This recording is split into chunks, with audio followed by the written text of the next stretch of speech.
வணக்கத்தை கூறிக்கொள்கிறேன்.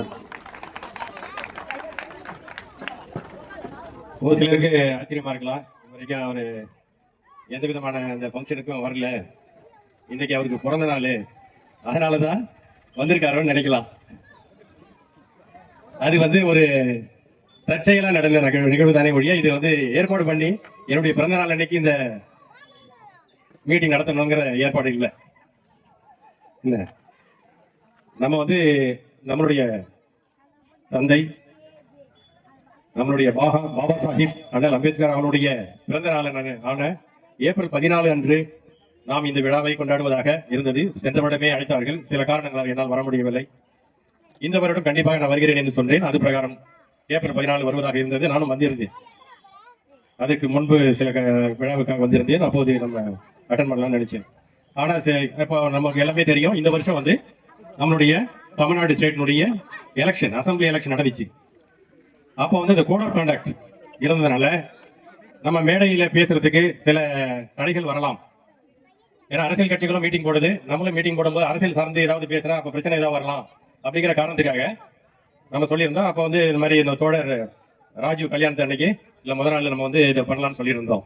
அப்புறம் திடீர்னு போன வாரம் முருகானந்தம் போன் பண்ணாரு. அப்ப இல்ல இது மாதிரி 10ஆம் தேதி நம்ம இந்த ஃபங்க்ஷன் வச்சுக்கலாம்னு சொன்னாரு. அப்படின்னு சொல்லும்போது எனக்கு 10ஆம் தேதி உடனே சரி சொல்ல, இத்தனை வருஷமா என்னுடைய அலுவலகங்கள் அங்கதான் பெரும்பாலும் நடக்கும். என்னுடைய பிறந்தநாள் விழாக்கள் அங்கே ஒரு வருஷம் நடக்கிறது. நான் சொன்னது என்னுடைய பிறந்தநாள் இருக்கு அப்படின்னா, இல்லப்பா அது எல்லாரும் சேர்ந்து சொல்லிட்டோம், அதனால அவங்க பிறந்த நாள் விழாவும் சேர்ந்து கொண்டாடலாம்னு சொன்னாங்க. ஸோ அப்படி வந்ததுதான் என்னுடைய பிறந்தநாள் என்று நம்மளுடைய அண்ணல் அம்பேத்கருடைய பிறந்தநாள் விழாவை கொண்டாடுவதற்கு நான் வந்தது. அந்த விழாவிற்கு இங்கு வந்திருக்கின்ற நம்ம அனைவரையும், நம்முடைய மக்கள், சொந்த பந்தங்கள் எல்லோரையும் வணங்குறேன், வரவேற்கிறேன். இன்னைக்கு ஒரு சாட்சியம் சொல்லி வந்திருக்கு. உங்களுக்கு தெரியும் சாட்சியம்னா என்ன? சர்ச்சைகள்லாம் போனீங்கன்னா சாட்சியம் சொல்லுவாங்க. என்னன்னு சொன்னா, இந்த மாதிரி கடவுள் எனக்கு இதை பண்ணாரு, எனக்கு இப்படி இருந்துச்சு, நான் ரொம்ப ஏழ்மையா இருந்தேன், இவனை பணக்காரனாக்குனாரு, இல்ல ரொம்ப உடம்பு முடியாம இருந்தேன், அப்போ ஆண்டவர்கிட்ட வேண்டிக்கிட்டேன், அவர் என்னுடைய உடம்பு சரியாக்கி இப்ப நான் நல்லா இருக்கிறேன், இப்படின்னு நிறைய விஷயங்கள் சொல்லுவாங்க. சர்ச்சைகள்ல சாட்சியம் சொல்லுவாங்க. அந்த மாதிரி பாபா சாஹேப் அம்பேத்கர் ஏன் இன்னைக்கும் கொண்டாடப்படணும், எதிர்வரும் காலங்களிலும் ஏன் கொண்டாடப்படணுங்கிறத சொல்றதுக்கு தான் நான் சாட்சியம் சொல்ல வந்திருக்கேன். ஏன்னா நமக்கு தெரியும், நம்மளுடைய இந்தியாவினுடைய அந்த காலத்துல எப்படி இருந்துச்சுன்னா, வேத மதம் இருந்துச்சு. அது மக்களை 4 விதமா பிரிச்சுது. உங்களுக்கு எல்லாருக்கும் தெரியும், படிச்சவங்களுக்கு எல்லாருக்கும், அம்பேத்கர் படிச்சவங்க எல்லாரும் அவருடைய ரைட்டிங்ஸ் பற்றி எல்லாம் எழுதியிருப்பாங்க. ஒன்னும் பிராமன், அவங்க தான் தலையில சொந்தவங்க செய்ய பிறந்தவங்க. அடுத்தது சத்திரியர்கள்லாம் யாரு? போர் வீரர்கள், சண்டை போடுறவங்க, அந்த மாதிரி இருக்கவங்க, அவங்க தோல்ல இருந்து பிறந்தவங்க. அப்புறம் வைசியர்கள், அவங்க எல்லாம் யாருன்னா பிசினஸ் பண்றவங்க, வியாபாரம் பண்றவங்க, அவங்க வயிற்றுல இருந்து பிறந்தவங்க. 4வது ஒரு வர்ணம், அவர்கள் சூத்திரர்கள்னா இந்த மேலே இருக்கிற 3 வர்ணங்களுக்கும் இந்த 4வது இருக்கின்ற அந்த சூத்திரர்கள் எல்லா விதமான வேலைகளையும் செய்ய வேண்டும். உழவு தொழில் செஞ்சு உணவு கொடுக்கணும், தச்சு தொழில் செஞ்சு அவங்களுக்கு அந்த தச்சு சம்பந்தமான பொருள், பெஞ்சு, சேரு, அந்த மாதிரி இது கொடுக்கணும். அதுக்கு அது மாதிரி என்னென்ன வேலைகள் இருக்கோ இதெல்லாம் செய்யறவங்க தான் சூத்திரர்கள். அம்பேத்கர் ஏன் இன்னும் போற்றப்படுறாரு? எத்தனையோ லீடர் இருந்தாங்க, ஆனா அம்பேத்கர் மட்டும் ஏன் இன்னும் போற்றப்படுறாரு, தொடர்ந்து போற்றப்படணும் அப்படின்னு சொல்றதுக்கு காரணம் என்னன்னா, அவர் படிச்சாரு. அதுவும் ஒரு ராஜா ஒரு ஸ்காலர்ஷிப் கொடுத்து அதன் மூலம் தான் அவர் வெளிநாட்டுக்கு போனாரு. அமெரிக்கா, லண்டன் எல்லாம் எங்க படிக்கணுமோ ஏறக்குறைய 32 இல்ல 34 டிகிரிகள் வாங்கினாரு. எல்லாத்தையும் டாக்டர் பட்டம் வாங்கினாரு, நிறைய டாக்டர் பட்டம் வாங்கினாரு. அவர் படிக்காத எதுவுமே இல்லை. பொருளாதாரம், அரசியல், இந்த மாதிரி எல்லா இதையும் படிச்சார் அவர். அரசியல், பொருளாதாரம், சட்டம், என்ன சொல்லிட்டே இருக்கலாம், அவ்வளவு எல்லாத்தையும் படிச்சுட்டார். அதனாலதான் அவர் கிக் ஆஃப் நாலேஜ்னு சொல்றோம். இந்த அளவுக்கு இந்தியாவில் படிச்ச யாருமே இல்லை, எந்த ஜாதியிலையும் இல்லை. அதுதான் உண்மை. எந்த வகுப்புலையும் எந்த ஜாதியிலையும் இவ்வளவு படிச்ச ஒரு அறிவாளி இல்லை. அவர் படிக்கும் போது தினம் ஒரு நாளைக்கு 12 இருந்து 14 மணி நேரம் படிச்சுட்டு இருப்பாராம். மீதி இருக்க நேரத்தில் தான் அவர் உறங்குறது, சாப்பிட்றது, மற்ற செயலெல்லாம் செய்யறது. அப்படி இருந்தவர் இந்த சமுதாயம் ஏன் இப்படி இருக்குது அப்படின்னு நினைச்சு இந்த சமுதாயத்துக்கு ஏதாவது செய்யணும் அப்படின்னு சொல்லிட்டு தான் அவர் தனக்கு கிடைத்த பெரிய பெரிய பதவிகள், மந்திரி பதவி கொடுத்தாங்க, காலேஜில் வந்து பெரிய ப்ரொஃபசர் வேலை கொடுத்தாங்க. ஆனாலும் அவர் அரசியலில் வந்தார். அவர் வந்து ஒரு வழக்கறிஞராக இருந்தது, இன்னும் அதுக்கு அட்வான்டேஜா போயிடுச்சு. அதை வச்சு அவரு எல்லா விதமான உதவியும் செய்யணும்னு பண்ணார். அப்படி பண்ணதால தான் அதனுடைய தொடர்ச்சியா முதல்ல வந்து அவர் ஆங்கிலேயர்கள் வந்து அவரை ரெகனைஸ் பண்ணாங்க. இந்தியர்கள் வந்து யாரும் அவருக்கு மரியாதை கொடுக்கல, அவரை வந்து கண்டுக்கல. ஆனா வெள்ளக்காரன் வந்து இவ்வளவு படிச்சிருக்காரு அப்படின்னு சொல்லிட்டு அவருக்கு மரியாதை கொடுத்தான். மரியாதை கொடுத்து அவருக்கு அவருடைய அரசாங்கத்திலேயே அமைச்சராக்குனாங்க. அவர் வந்து பம்பாயில போட்டி போடுறாரு. ஒரு எம்பி எலெக்ஷன் நடக்குது, உறுப்பினர், அந்த நாடாளுமன்ற உறுப்பினர் பதவிக்கு எலெக்ஷன் நடக்குது. அந்த எலெக்ஷன் நடக்கும்போது அவர் போட்டியிடுறாரு. போட்டியிடும் போது என்னன்னா, இந்துக்கள் எல்லாம் சேர்ந்து அவருக்கு எதிராக காசு கொடுக்குறாங்க ஜனங்களுக்கு. இப்ப கொடுக்குறாங்கல்ல காசு, இதெல்லாம் இவங்க ஆரம்பிச்சது இல்ல. அந்த காலத்துல அம்பேத்கருக்கு எதிராக அவரை தோக்கடிக்கணும்னு சொல்லி காசு கொடுத்து காங்கிரஸ்ல இருந்து எல்லாரும் பொதுமக்களுக்கு, அப்ப படிக்காத ஜனங்க, இப்பயாவது கொஞ்சம் படிச்சிருக்காங்க, அப்ப கொஞ்சம் கூட படிச்சதே இல்லை யாரும். அதனால அவங்ககிட்ட காசு கொடுத்த உடனே அது மட்டும் இல்லாம பண்ணையார்கள் அவங்க எல்லாம் சொல்லி, அவங்க பண்ணையில வேலை செய்யற ஆளுங்கள்ட்டையும் சொல்லி அவங்க எல்லாம் சொல்லி அவர் தோக்கடிச்சாங்க. ஆனா அதே வங்காளதேசத்துல இன்னொருத்தர் அவருடைய பதவியை ராஜினாமா பண்ணிட்டு, தேர்ந்தெடுக்கப்பட்ட அந்த பதவியை ராஜினாமா பண்ணிட்டு இவருக்கு திரும்ப சான்ஸ் கொடுத்து திரும்ப அவரை வந்து ஜெயிக்க வச்சு அவரை வந்து அந்த வேலைக்காரர்கள், அந்த பிரிட்டிஷ் கவர்மெண்ட்ல இருந்த அந்த இதுல வந்து அவர் மந்திரி ஆக்குறாங்க. மந்திரி ஆக்கும் போதுதான் அவருக்கு தொழிலாளர் துறை கொடுக்குறாங்க. அவர் தொழிலாளர் துறை கொடுக்கும் போதுதான், அப்பெல்லாம் இந்தியாவில் காலையில 6 மணிக்கு போனா சாயந்தரம் 6 மணி வரைக்கும், இவன் சில டைம் அது இருட்டி கூட அதுக்கப்புறம் கூட வேலை செய்யணும். ஆனா வேலை செஞ்சாலும் அவங்க ஊதியத்துக்கு ஏதாவது உழைப்புக்கு ஏற்ற ஊதியம் கிடையாது. அப்படிலாம் இருந்துச்சு. அதெல்லாம் மாத்தி அவர் 8 மணி நேரம், தொழிலாளர் சட்டம் உலகம் ஃபுல்லா இருக்கிறது என்ன, 8 மணி நேரம் வேலை. அதே மாதிரி பெண்களுக்கு குழந்தை பிறந்தா, அதுக்கு முன்னாடி குழந்தை பிறந்தா அவங்க போயிடுவாங்க வேலைக்கு, குழந்தை பிறக்கிறதுக்காக போயிடுவாங்க. திரும்பி வந்தா வேலையில சேர்க்க மாட்டாங்க, இல்ல புதுசா சேரணும், பழைய சர்வீஸ் எல்லாம் கவுண்ட் பண்ண மாட்டாங்க. அந்த மாதிரி எல்லாம் இருந்துச்சு. அதே மாதிரி அவங்களுக்கு விடுப்பு எதுவும் கிடையாது. அம்பேத்கர் தான் அவங்க அரசாங்கத்து கூட, பிரிட்டிஷ் அரசாங்கத்து கூட போராடி பெண்களுக்கு மெட்டர்னிட்டி லீவ், பிரசவத்தப்ப லீவ் வேணும் அப்படின்னு வாங்கி கொடுத்தாங்க. இந்த மாதிரி நிறைய சொல்லலாம். இப்ப டிஏ ஒரு 3 மாசம் 6 மாசம் டிஏ இன்க்ரீஸ் பண்றாங்க கவர்மெண்ட் எம்ப்ளாயின்னு சொல்றோம். அது எல்லாமே அவர் கொண்டு வந்ததுதான். அந்த காலத்துல வெள்ளக்காரன் கூட போராடி ஒன்னொன்னா வாங்கி கொடுத்தாரு. அந்த மாதிரி ஒரு தொழிலாளர்களுக்கு, அதே மாதிரி இந்த சமுதாயத்துக்கு என்ன பண்ணா சொல்லலாம். இப்போ அவர் அன்டச்சபிலிட்டி தீண்டாமை, இந்தியாவில தான் இந்த தீண்டாமை இருக்குது, வேற எங்கேயும் இல்லை. இந்த தீண்டாமை இருக்கிறதுனால ஒரு குறிப்பிட்ட பகுதி மக்கள் எந்த வேலையும் செய்ய முடியாது. படிக்கிறதுக்கு உரிமை இல்லை, வேலை செய்யறதுக்கு உரிமை இல்லை, தனியா கடன் நடத்துறதுக்கு உரிமை இல்லை, இப்படி நிறைய எந்த உரிமையும் இல்லாம இருந்துச்சு. அப்படி இருந்த அந்த சமூகம், ஏன்னா அது வேத காலத்துல 4 வர்ணங்கள் நான் சொன்னேன். இந்த 4 வர்ணங்கள் இல்லாம இன்னும் 3 குரூப் இருந்துச்சு. அவங்கள அந்த இந்துக்கள் வேத இந்துக்கள்னு சொல்லக்கூடிய அந்த காலத்துல கண்டுக்கவே மாட்டாங்க. யார் அவங்க? ஒண்ணு, அவங்க வந்து டினோட்டிஃபைடு கம்யூனிட்டிஸ் அப்படின்னு சொல்லுவாங்க, குற்ற பரம்பரைன்னு சொல்லிட்டு. குற்ற பரம்பரைனா அந்த காலத்துல பாத்தீங்கன்னா இந்த சவுத் சைடு ஃபுல்லா இருப்பாங்க. நம்ம தமிழ்நாட்டை பொறுத்த வரைக்கும் தென் மாவட்டங்கள், இப்ப நீங்க பார்க்கலாம், பேப்பர் எடுத்த ஒரே கொலை குத்து வெட்டுன்னு அதிகமா நடக்கிறது அங்கதான், அந்த டினோட்டிஃபைடு கம்யூனிட்டிஸ். அதுக்கு அடுத்தது 2வது யாருன்னா ட்ரைபல்ஸ், மலைவாசி இருக்காங்கல்ல, ஏன்னா அவங்க தான் அடுத்தது 2வது. 3வது அன்டச்சபிள்ஸ், தீண்டத்தகாதோர் தீண்டப்படாதோர் அப்படின்னு சொல்ற அந்த அன்டச்சபிள்ஸ். இதுல பாத்தீங்கன்னா அவருடைய எழுதின அந்த 1946 அவர் எழுதியிருக்காரு. அப்போ 30 கோடி ஜனங்க இருந்தாங்க. 30 கோடி ஜனத்துல 2 கோடி வந்து டினோட்டிஃபைட் கம்யூனிட்டிஸ், 2 கோடி மலைவாழ் மக்கள், மீதி 5 கோடி அன்டச்சபிள்ஸ் இருந்தாங்க. இந்த இவ்வளவு மக்கள், ஒரு மக்கள் தொகையில ஏறக்குறைய இத்தனை % இருக்கிற இந்த மக்களுக்கு எதுவுமே செய்யலையே அப்படின்னு சொல்லிட்டு தான் அவர் ரொம்ப வேதனைப்பட்டாரு. அது மட்டும் இல்ல, அவர் எழுதுறாரு அழகா, இதே ஒரு வெளிநாடா இருந்தா இந்த மாதிரி ஒரு ஒதுக்கப்பட்ட மக்களை ஒதுக்கி வைத்து அன்டச்சபிலிட்டி தீண்டாமையை வைத்து இந்த மாதிரி செய்யறதுக்கு மற்ற மக்களுக்கு, மற்ற வகுப்பினருக்கு மனசாட்சி உறுத்தி இருக்கும். ஆனா இந்தியாவில் இருக்கிற அந்த வேத மந்திரங்களை, வேத மதத்தை வைத்திருப்பவர்கள், பின்பற்றுபவர்கள் மனசாட்சி இல்லாமல் கொடூரமான முறையிலே நம்முடைய இந்திய மக்களை இப்படி இந்த மக்களை பயன்படுத்தி யூஸ் பண்ணிட்டு வராங்க, அவங்களை அடிமைப்படுத்திட்டு வர்றாங்க, கொடுமைப்படுத்திட்டு வராங்க அப்படின்னு சொல்லி அது சம்பந்தமா அவர் ஆராய்ச்சி பண்றாரு. அதை எழுதுறாரு அழகா. உலகத்துல எதை பத்தியும் ஆராய்ச்சி பண்றாங்க. நம்ம நாட்டு அதாவது நம்ம நாட்டு பிராமணிய அறிஞர்கள், ஏன்னா அந்த காலத்துல படிச்சவங்க அவங்க மட்டும் தான், வேற யாரும் படிக்கிறதுக்கு உரிமை இல்லை. பிராமணிய அறிஞர்கள் யாரும் வால்டேர் அப்படின்னு சொல்லிட்டு அந்த காலத்துல கிறிஸ்துவ மதத்தை சேர்ந்த ஒரு அறிஞர்.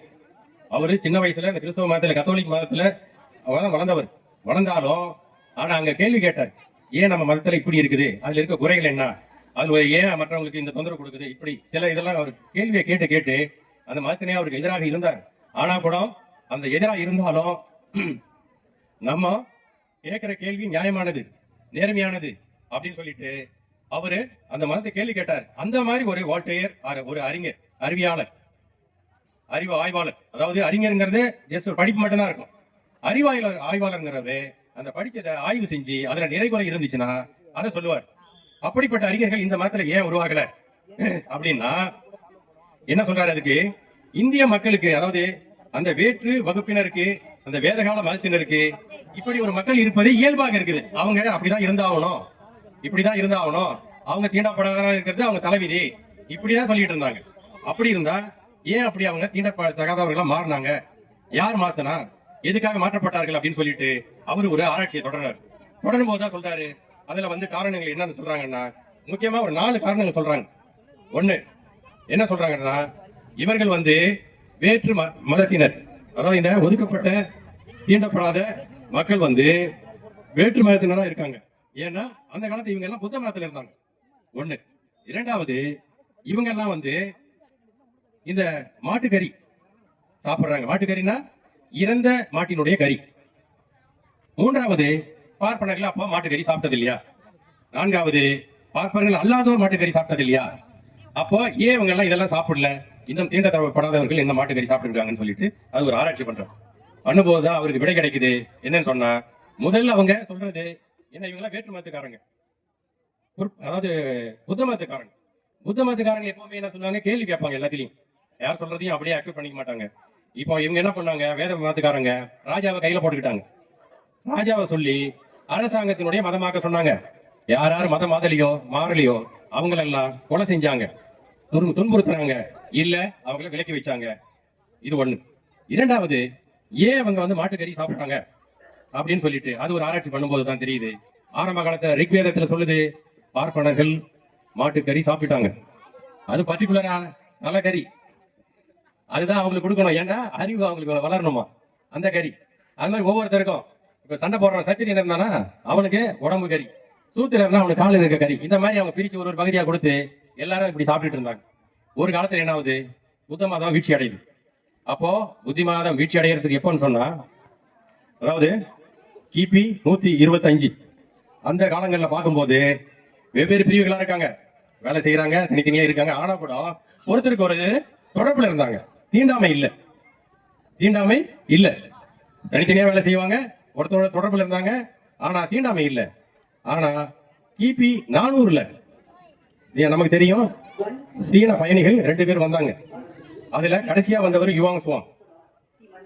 அதுக்கு முன்னாடி இன்னொருத்தர் வந்தார். அவங்க வரும்போதுதான் ஆரம்பிக்குது. முதல்ல ஒருத்தர் பாகாயன் வர்றாரு. அவரு வரும்போது அந்த தீண்டாமை ஆரம்பிக்குது. எப்படின்னா, இந்த மாதிரி ஒரு சிலர் மட்டும் அந்த தீண்டாமை இருக்குது, மற்றபடி நல்லா இருக்குதுன்னு சொல்றாரு. ஆனா யுவாங் சுவாங் கிபி 400ல வராரு. வரும்போது டோட்டலா சொல்றாரு, மொத்தமா தீண்டப்படாதவர்கள் தனியா இருக்குது, அவர்களோட தொடர்பு இல்ல, எந்த விதமான தொடர்புனா என்ன, பேச்சுவார்த்தை, அவங்களோட கலந்து பேசுறது, கலந்து கல்யாணம் பண்ணிக்கிறது, அதுக்கு முன்னாடி இருந்துச்சு. இதெல்லாம் இந்த 400க்கு அப்புறம் இல்ல. அப்பதான் எப்போ நினைக்கிறாங்கன்னு சொன்னா, அந்த புத்த மதத்தினுடைய கடைசி பேரரசனை அவனுடைய தலைமை தளபதியா இருந்த ஒரு பார்ப்பனர் அவரு கொலை பண்ணிடுறாரு. கொலை பண்ணி அதுக்கப்புறம் வர ராஜாக்களை கையில போட்டுக்கிட்டு அவங்க என்ன சொல்றாங்க, இந்த மாதிரி இந்து மதத்தை தான், அப்ப வேத மதம் அதுக்கு பேர், இப்ப இந்து மதம், வேத மதத்தை தான் பரப்பணும், இல்லாதவங்களை குடும்பப்படுத்துன்னு சொல்லிதான் இது பண்றாங்க. அப்போ அது மட்டும் இல்லாம பசுக்களை, இப்ப நார்த் இந்தியாவில படிக்கிறோம், என்ன படிக்கிறோம், பசுமாட்டு கறியை எடுத்துட்டு போனான் அப்படின்னு சொன்னா அவனை அடிச்சு கொலை பண்றாங்க, விரட்டுறாங்க, எல்லாம் பண்றாங்க. அப்போதான் இந்து மதத்துல என்ன எழுதுறாங்கன்னா, ஏன்னா அவனும் சாப்பிட்டுட்டு இருந்தான். அப்போ என்ன எழுதுறாங்கன்னா, சட்டத்துல மாத்துறாங்க, அமெண்ட்மெண்ட் கொண்டு வராங்க. என்னன்னா, பசு புனிதமானது. இரண்டாவது, அதாவது மாட்டுக்கறியை உண்பவர்கள் தெய்வத்துக்கு தீங்கினை செய்யறாங்க. நல்லா புரியணும், மாட்டுக்கறி சாப்பிட்றவன் கொலை பண்றவன் அவன் ஒரு கொலையாளி. இரண்டாவது, மாட்டுக்கறி சாப்பிட்றவன் என்னன்னு சொன்னா அவன் இந்த மாதிரி தெய்வத்துக்கு தீங்கு செய்யறான் அப்படின்னு மதத்துல போத்துறாங்க. அப்போ இந்த புத்த மதத்துல இருந்தவங்க எப்பவுமே யாரு அவங்க சொன்னாங்கன்னா உடனே அதுக்கு கேட்க மாட்டாங்க, எதிர்கேள்வி கேட்பாங்க. அப்படி கேட்டு கண்டினியூ பண்ணவங்க தான். அது மட்டும் இல்லாம அவங்க வந்து ஊருக்கு வெளியே ஒதுக்கி வைக்கும் போது அவங்களுக்கு உரிமைகள் இருந்துச்சு. என்ன உரிமைகள்? ஏன்னா அவங்ககிட்ட நிலம் இல்லை, அப்போ இருந்த நிலமெல்லாம் பிடிங்கிட்டாங்க. ஒரு காலத்துல கங்கை அந்த வேலின்னு சொல்லுவாங்க, கங்கை சமவெளி முழுவதும் இவங்க தான் ஆக்குப்பை பண்ணியிருந்தாங்க, இவங்க தான் விவசாயம் பண்ணாங்க. ஆனா அதுக்கப்புறம் இவங்க வந்த பிறகு இந்த மதத்துல சேரலன்னா உங்க நிலத்தை பிடிங்கோன்னு சொல்லி ராஜா கிட்ட சொல்லி அடிச்சு பிடிங்கிட்டாங்க. இப்ப இவனுக்கு நிலம் இல்ல, வேலை இல்ல, தொழில் செய்ய முடியாது, சாப்பாட்டுக்கு வழி இல்லை. அப்ப என்ன சொல்றாங்க, நீங்க ஊருக்கு காவல்காரங்க, ஊருக்கு வெளியே காவல் காத்தினா எங்களுக்கு, நாங்க உங்களுக்கு என்ன சொல்றோம், சாப்பாடு போடுறோம், சாப்பிடறதுக்கு சாப்பாடு, அதுக்கப்புறம் வருஷத்துக்கு இவ்வளவு தானியம் கொடுக்குறோம், எங்க நிலத்துல விளையிற, எங்க நிலத்துல வந்து வேலை செய்யுங்க, காவல்காரங்க காத்துங்கன்னா உங்களுக்கு நிலத்துல வேலை, உங்களுக்கு தானியம் கொடுக்குறோம். மூன்றாவதா இந்த செத்த மாடுகள் இருக்குல்ல, பசுமாடு எல்லாமே, அதில் நீங்க தான் எடுத்துட்டு போய் சாப்பிட்டுங்க இப்படின்னு உரிமைகள் கொடுத்துறாங்க. இப்ப இவனுக்கு சாப்பாட்டு வழி இல்லை. மாடு செத்த உடனே அவன் ஈரோடு இருக்க மாட்டை வெட்டி சாப்பிட்டாலும் செத்த மாடு தான். ஆனா இயற்கையா செத்து போன மாட்டை மற்றவர்கள் சாப்பிடல, இவங்க சாப்பிட்டாங்க. அதுக்கப்புறம் அந்த மேலே இருந்த அந்த பார்ப்பனர்கள் என்ன பண்றாங்க, அதுக்கு அடுத்து இடைநிலை சாதிகள் இருக்காங்க பாரு, இந்துக்கள், அந்த 3 வர்ணம், சத்திரியர்கள், வைசியர்கள், அதுக்கப்புறம் சூத்திரர்கள், 3 பேரும் நீங்க மாட்டுக்கறி சாப்பிடறது விடலன்னா உங்களையும் அதே மாதிரி ஒதுக்கி வச்சிருவோம்னு சொல்றாங்க. அதுக்கு பயந்து போய் தான் மற்ற ஜாதிகளும் அந்த மாட்டுக்கறி சாப்பிடறது விட்டாங்க. ஆனா மற்ற நம்ம தீண்டப்படாதோர், அப்படி தீண்டத்தகாதோர்னு சொல்லக்கூடிய அன்டச்சபிள்ஸ் வந்து வேற்று மதத்தினர் என்றால அவங்க சொல்றதை கேட்கல. நாங்க காலகாலமா இது எல்லாம் நீங்களும் தான் சாப்பிட்டீங்க, நாங்களும் தான் சாப்பிட்டுக்கோம், ஆனா நாங்க எங்களுக்கு சாப்பாட்டுக்கு வேற வழி இல்லை, நாங்க இதை சாப்பிடுவோம், இதை கேட்க நீங்க யாரும் சொன்ன பிறகுதான் இவங்களை எல்லாத்தையும் ஒதுக்கி வச்சிடறோம், எங்களை தொட்டா தீட்டு அப்படின்னு பண்ணி வச்சிடறாங்க. இதுதான் தீண்டாமை எப்படி தோன்றுச்சு, ஏன் மற்ற மக்கள் கிட்ட இல்ல நம்ம கிட்ட மட்டும் அன்டச்சபிள்ஸ் மட்டும் இருக்குங்கிறது தான் இது. ஸோ இதை வந்து நம்ம இந்த ஆராய்ச்சியை பண்ணி நம்மளுடைய பாபா சாஹேப் அவர்கள் அந்த கட்டுரையில எழுதியிருக்காரு, நிறைய எழுதியிருக்காரு அவர். இந்த 37 வால்யூம்ஸும் என்கிட்ட இருக்குது, நான் நேரம் கிடைக்கும் போதெல்லாம் படிக்கிறேன். அது இல்லாம இப்ப நம்ம நூலகத்துக்காக நம்ம ஜெய்பீம் ஃபவுண்டேஷன் மூலமா இந்த அம்பேத்கரியம் 2.0ல 50 புக்கு நான் வாங்கி வச்சிருக்கேன் நம்ம ஊருக்காக. 2022 அதுக்கு முத வந்து அது காசு கட்ட சொன்னாங்க. முதல் தவணையாவே எல்லா அமௌண்ட்டும் கட்டிட்டு இப்ப போன 6 மாசத்துக்கு முன்னாடி தான் அந்த விழா நடத்தினார் நம்மளுடைய தோல் திருமாவளவன் அவர்கள். அந்த விழாவில் நான் நேரடியா போய் அந்த புக்கை வந்து வாங்கிட்டு வந்து என்னுடைய வீட்டில் வச்சிருக்கேன். அது பத்திரமா இருக்குது. எதுக்குன்னா பிரிச்சுட்டா அது வந்து அப்புறம் டேமேஜ் ஆகிடும். நம்ம லைப்ரரி முதல்ல கட்டுவோம், அம்பேத்கர் படிப்பாங்க கட்டிட்டு அதுக்கப்புறம் நம்ம அந்த புதுசாக வச்சோம்னா அது கொஞ்ச நாள் நல்லா இருக்கும், எல்லாருக்கும் படிக்கிறவங்க. அதை வாங்கி வச்சிருக்கேன். இன்னும் நிறைய புக்ஸ் வாங்கலாம், ஒன்றும் பிரச்சனை இல்லாது. எவ்வளவு புக் வேணுமோ நான் வாங்கி கொடுப்பேன். ஆனால் அதுக்கு முன்னாடி நம்ம இந்த அம்பேத்கர் படிப்பகம் கண்டிப்பாக கட்டணும். ஸோ இப்போ இந்த அன்டச்சபிள்ஸ் பற்றி பேசணும். இப்போ இருக்க ஜென்சி 2000 பிறகு பிறந்தவங்களுக்கு தான் ஜென்சின்னு சொல்றாங்க. அவங்களுக்கு இதை பற்றி தெரியுமா தெரியலையான்னு தெரியல, அதிகமா தெரியாதுன்னு நினைக்கிறேன். ஏன்னா காலங்காலமா அம்பேத்கருடைய சட்டம், அவருடைய பின்னால வந்த தலைவர்கள், இன்று இருக்கின்ற நம்முடைய தலைவர் திருமா, எல்லோருமே அந்த மக்களுக்காக போராடி நம்மளுடைய மக்களுக்கிடையே விழிப்புணர்வை வர வச்சுட்டாங்க. சரி, ஒருத்தனுக்கு சாப்பாடு கொடுக்கறது முக்கியம், படிப்பு கொடுக்கறது முக்கியம், எல்லாத்த விட என்னன்னா நீ யாருக்கும் அடிமை இல்லை என்று சொல்றாங்க பாரு, அவனுக்கு புரிய வைக்கிறாங்க பாரு, அதுதான் முக்கியமான விஷயம். நிறைய பேர் கேட்பாங்க, திரும்ப என்ன பண்ணிட்டாரு, எத்தனை பேருக்கு வேலை கொடுத்துட்டாருமா, அவரு கவர்மெண்ட் நடத்தல, வேற எதுவும் ட்ரஸ்ட் நடத்தல, அதனால நீ வந்து அவர் வேலை வாங்க கொடுக்கறதோ இல்ல எதுவும் செய்ய முடியாது. என்ன அவர் வந்து இந்த விழிப்புணர்வை ஏற்படுத்தினார் பாரு. இன்னைக்கு இவ்வளவு தைரியமா இத்தனை பேர் எல்லாம் இப்ப பண்றாங்க, இவ்வளவு எல்லாம் செஞ்சுட்டு இருக்காங்கன்னா அதுக்கு தலைவர் அம்பேத்கருடைய சட்டம், அதுக்கு பின்னால் வந்த தலைவர்கள், கடைசியா வந்து நம்முடைய தொல் திருமாவளவன் அவர்களும் தான் அது காரணம். அதுல வந்து எந்தவித ஒரு சந்தேகமும் இருக்க வேண்டாம். என்ன இது வந்து நம்ம அரசியலாக்க வேண்டாம். நமக்கு வந்து இது சமுதாய சம்பந்தமான பிரச்சனை. மற்ற கட்சிகள்லாம் அது அரசியல் கட்சிகள். ஆனா நம்முடைய கட்சி, நம்ம சமுதாயத்தில் தோன்ற கட்சி, இது சமுதாய கட்சி கூடவே அரசியல் கட்சி. சமுதாய பணி மட்டும் ஆட்டினா போதாது, அது கூட அரசியல் அதிகாரமும் வரணும். அது அரசியல் அதிகாரம் வந்தால்தான் போய் மேல உட்கார்ந்து கேள்வி கேட்க முடியும். நம்ம கீழே இருந்துட்டு எவ்வளவு கத்தினாலும் யாரும் கேட்க மாட்டாங்க.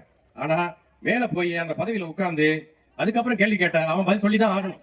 இதுதான் வந்து நம்ம அந்த அரசியலும் ஏன் அதை கொண்டு வரணும், சமூக இதுலயும் ஏன் வந்து சமூக பணியை மட்டும் பண்ணலாமே அப்படின்னு நிறைய பேர் கேட்பாங்க. ஆனா சமூக பணியை மட்டும் இல்லாம அரசியல் பணியும் அரசியல் அதிகாரமும் பெறதுக்கு எதுக்குன்னு சொன்னா இதுக்குதான். நம்ம கேள்வி கேட்கணும். இவ்வளவு நாள் வரைக்கும் நீ எல்லாம் கேள்வி கேட்கறியா, இவங்க நம்ம கேள்வி கேட்கறதுக்கு பயந்தோம், அது வேற விஷயம். என்ன நம்ம கேள்வி கேட்கறதுக்கே பயந்தோம், அது வேற விஷயம். ஆனா இப்போ விழிப்புணர்வு வந்த பிறகுதான் நம்ம எல்லாரும் கேள்வி கேட்க ஆரம்பிச்சிட்டோம். இப்ப கேள்வி கேட்க ஆரம்பிச்சதுனாலதான் ஒவ்வொரு அரசியல் கட்சியும் நமக்கு நம்மளுடைய வேண்டுகோளை அட்லீஸ்ட் காது கொடுத்து இப்ப கேட்க ஆரம்பிச்சிருக்காங்க. இன்னும் முழுசா கேட்கல, இப்பதான் காது கொடுத்து கேட்க ஆரம்பிச்சிருக்காங்க. அதுக்கு எல்லாமே காரணம் இந்த கல்வி அறிவும் விழிப்புணர்வும் தான்.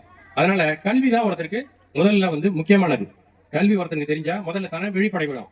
அவனை முதல்ல தெரியணும் தான் யாரு, நமக்கு என்ன திறமை இருக்குது அப்படின்னு சொல்லிட்டு. உதாரணமா நம்ம சொல்லணும்னா அந்த காலத்துல நம்ம மக்கள் வந்து இந்த கிராமத்தை விட்டு எங்கேயும் போயிருக்க மாட்டாங்க. அதிகபட்சம் போனா பக்கத்து ஊர் இல்ல திட்டப்படி வரைக்கும் போயிருப்பாங்க.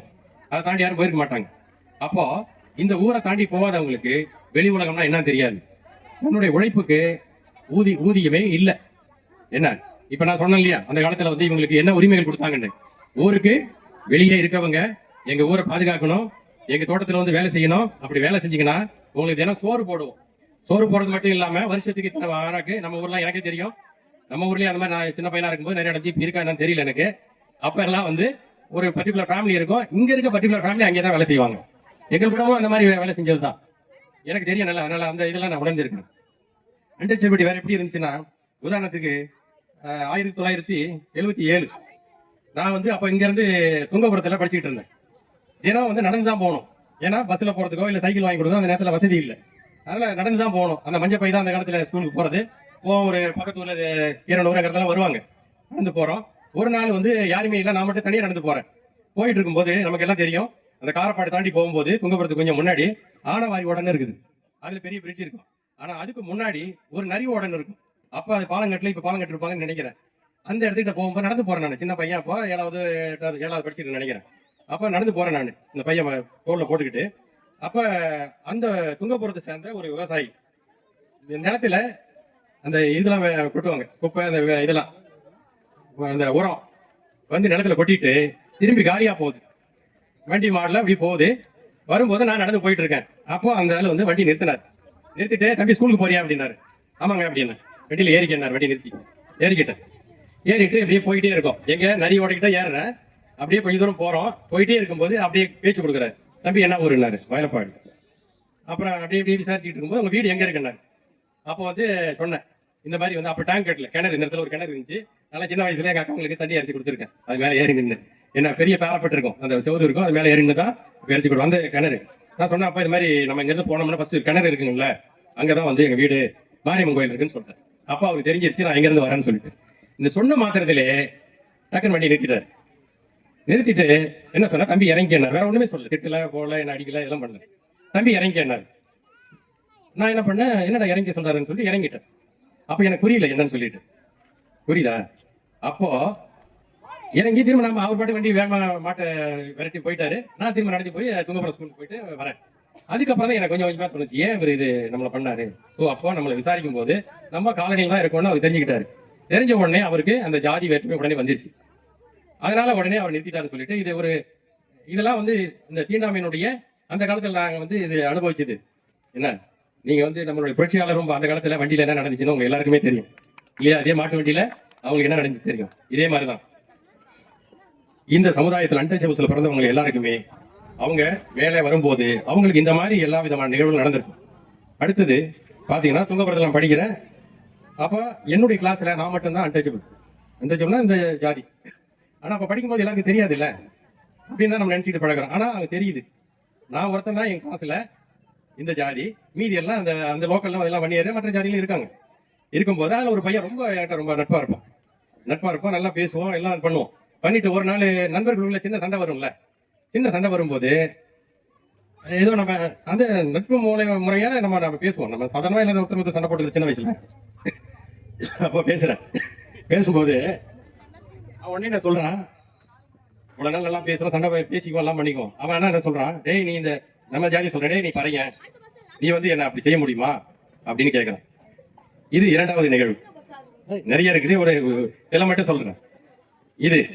இதுக்கு அடுத்தது டாக்டர் படிச்சேன், 4வது வருஷம் படிச்சுட்டு இருக்கேன். அப்ப இங்க நம்ம ஒரு ஃபங்க்ஷனுக்கு வீட்டுக்கு வரோம். இவங்க எல்லாம் என்ன கூப்பிட்டு போறாங்க அந்த கடையில ஏதோ ஒரு வாங்குறதுக்கு. கண்ணி செட்டியார் அந்த கடைசியில ஒரு செட்டியார் இருக்காரு, அவர் கடைக்கு கூப்பிட்டு போறாங்க. என்ன நம்ம வீட்டு ஆளுங்க இவரு வந்திருப்பாரு, என்ன எங்க நடேசன்னா எல்லாம் வந்தாங்க. வந்து எல்லாம் வாங்கிட்டு போறோம் திங்ஸ். அப்ப நான் டாக்டர் படிக்கிறதுனால இந்த இதெல்லாம் ரொம்ப பெருசா இருக்கலாம். அதுக்கப்புறம் 4 வருஷம் மெட்ராஸ்ல இருந்தா நல்லா பழகிறோம், எல்லாரும் இருக்கிறோம்.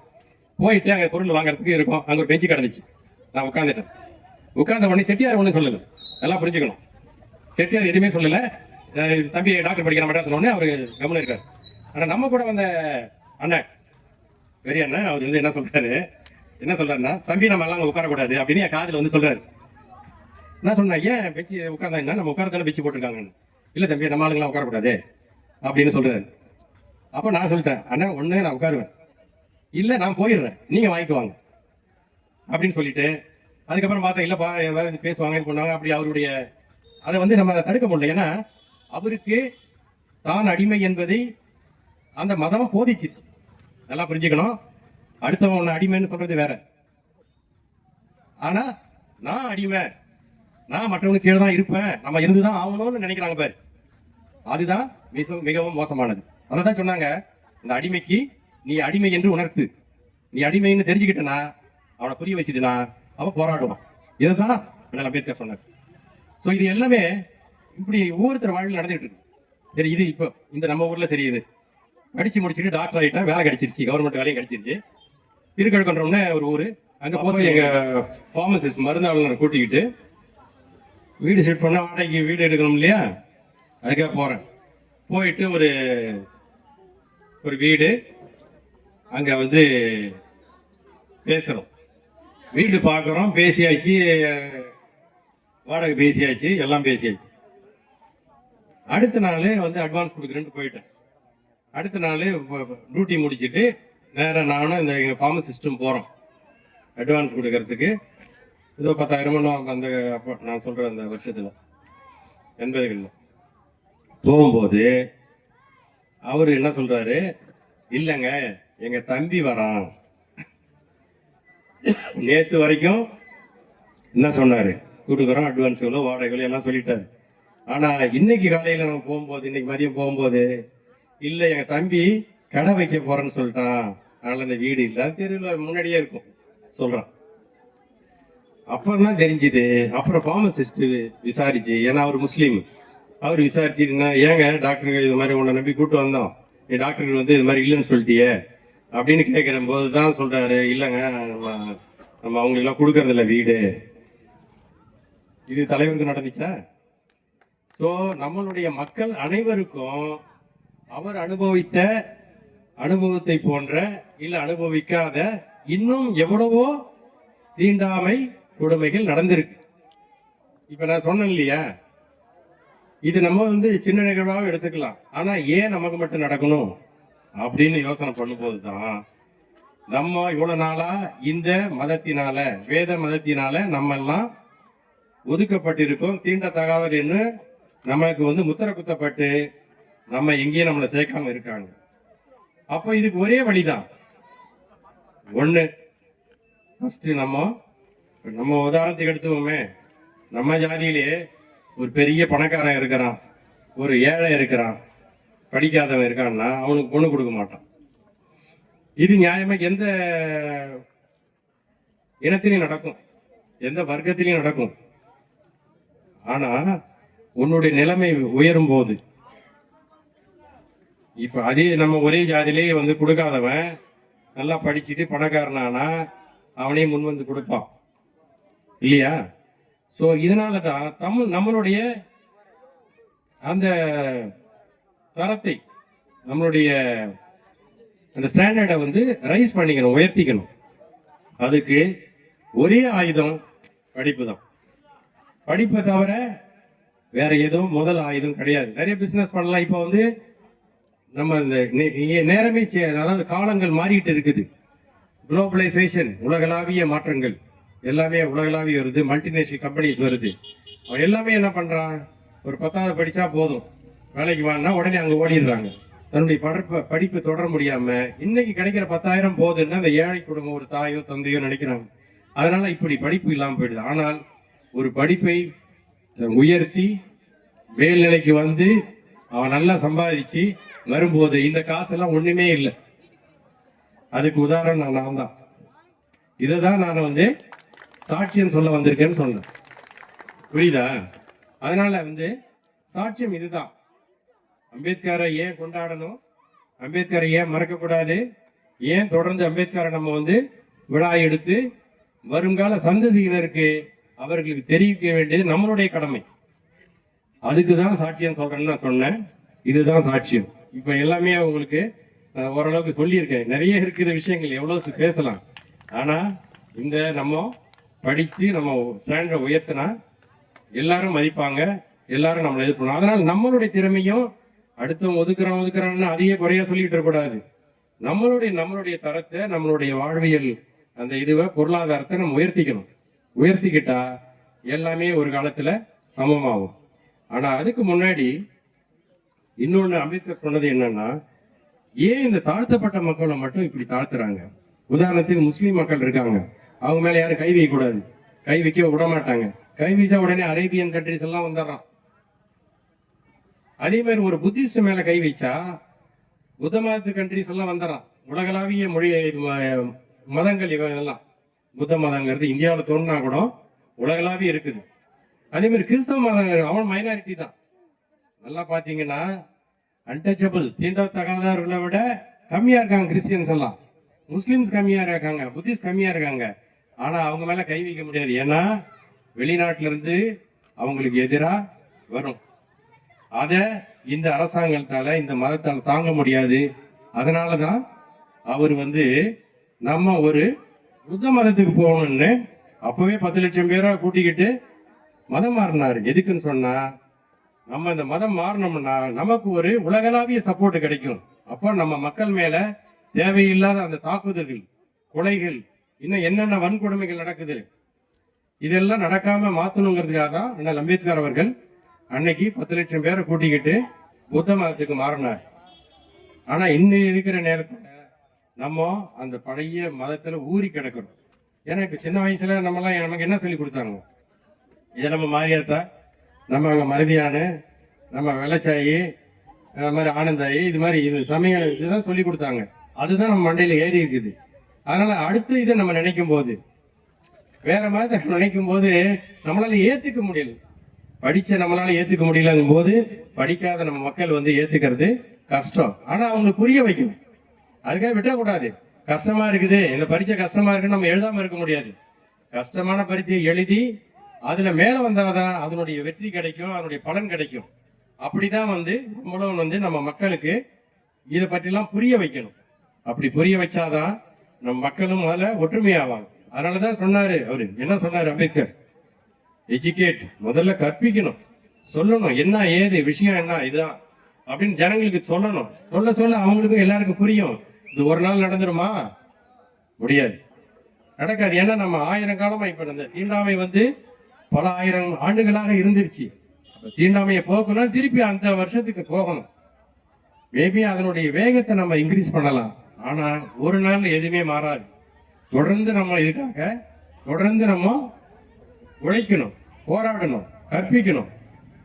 அதனால சொன்னாரு, கற்பி, அப்புறம் அஜிடேட், அதுக்கப்புறம் ஒன்று சேர்.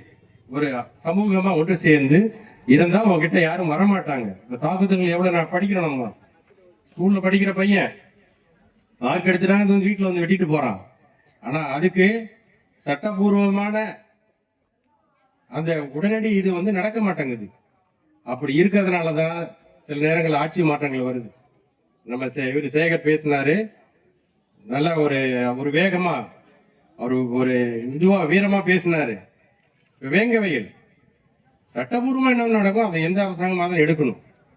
அது நமக்கு திமுகவோ அதிமுகவோ எந்த கட்சியோங்கிறதெல்லாம் பாகுபாடு கிடையாது. நம்ம ஆட்சியை பதவியேற்றது என்ன? இந்த நம்மளுடைய அரசியல் சட்டப்படிதான் நடப்பேன் அப்படின்னு சொல்லிட்டு நம்ம அரசு பதவி ஏற்கிறோம். அப்படிங்கும் போது அந்த அரசியல் அமைப்புல என்ன சொல்லி இருக்கோ அந்த பிரகாரம் நடந்தாதான் மக்கள் மதிப்பாங்க. இப்ப நம்ம மக்கள் மாறி போட்டிருக்காங்கன்னு அது சொல்றாங்க இல்லையா, நம்ம எல்லாரும் பாக்குறோம். தலித்துக்களே இவ்வளவு நாள் திமுகவுக்கு போட்டவங்க மாறி போட்டிருக்காங்கன்னா, அதிமுகவும் போடல திமுகவும் போடல. 2 ஆட்சிகளும் ஒரே மாதிரி தான் இருக்குது. அவங்க என்ன பண்றாங்கன்னா, எந்த டிஸ்ட்ரிக்ட்ல எந்த ஜாதி இருக்குது அந்த கேண்டிடேட்டை போடு, அப்பதான் அந்த ஜாதி ஓட்டணும், ஜாதி வழியா இவங்க பிரிக்கிறாங்க. அந்த ஊர்ல நல்ல கேண்டிடேட் யாரு, அவன் நல்லா படிச்சிருக்கானா, இல்ல வேலை செய்யறானா, நல்ல செய்வானா மக்களுக்கு, அப்படிதான் ஒரு கேண்டிடேட்டை செலக்ட் பண்ணணும் எந்த கட்சியா இருந்தாலும். இவங்க அப்படி பண்றது இல்ல. இந்த ஏரியாவா எங்க வன்னியர் அதிகமா இருக்காங்க, அந்த ஏரியா அந்த தேவர் அதிகமா இருக்காங்க, இங்க எஸ்சி அதிகமா, இங்க இப்படி கேண்டிடேட் செலக்ட் பண்றாங்க. இதனாலதான் இந்த ஆட்சி மாற்றங்கள் வருது. மக்கள் அவங்கள தூக்கி எறியறாங்க. நம்ம எல்லாம் பார்த்துக்கிட்டு தான் கண் கூட பாக்குறோம். இதுதான் எல்லாருக்கும். அதனால நான் சொல்றது என்னன்னா, நம்ம நம்மளுடைய முதல்ல நம்மளுடைய தரத்தை, நம்மளுடைய பொருளாதாரத்தை நம்ம உயர்த்திக்கணும். அதுக்கு ஒரே வழி படிப்பு. இந்த படிப்பு உயர்த்தணுங்கிறதுக்கு சாட்சியமா நான் இருக்கிறேன். இதுதான் உண்மை. அதனாலதான் நம்ம பாபா அம்பேத்கர் அவர்களுக்கு எல்லாரும் நன்றி செலுத்தணும். தொடர்ந்து அவரை அடுத்தடுத்த ஜெனரேஷனுக்கு நம்ம கொண்டு செல்லணும். இன்னைக்கு என்னுடைய பிறந்த நாளுக்கு வாழ்த்துக்குரிய உங்கள் அனைவருக்கும் என்னுடைய மனமார்ந்த நன்றி. வணக்கம், நன்றி.